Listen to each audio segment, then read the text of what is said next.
child's teacher sends home decodable readers or any kind of books really, and it's a little bit difficult for your child to read the first time, that's okay.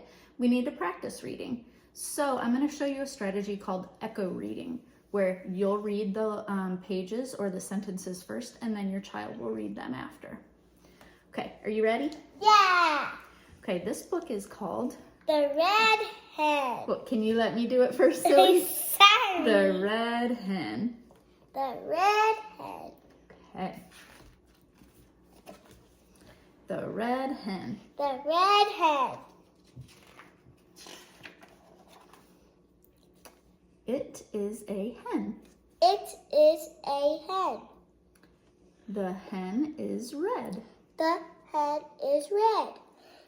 The hen has a big pen. The hen has a big pen. Peck, peck, peck.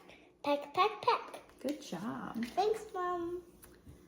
The hen sits on eggs in the pen. The hen sits on eggs within the pen. Peck, peck, peck. Peck, peck, peck. Pop, pop, pop. Pop, pop, pop.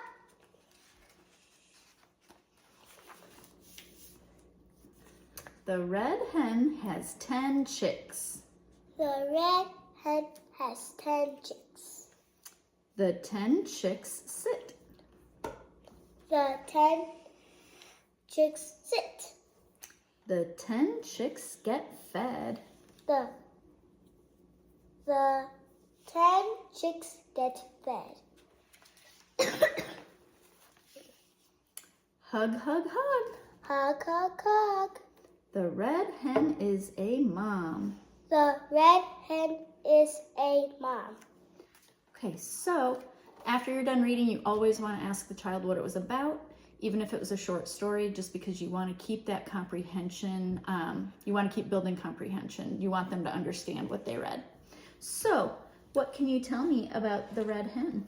That it had 10 chicks and it had pen. It was in a pen, yeah. If you want, you can look in the story to see what else happened. It's always a good idea to direct the child back to the text as well, because they'll have to do that when they're older. The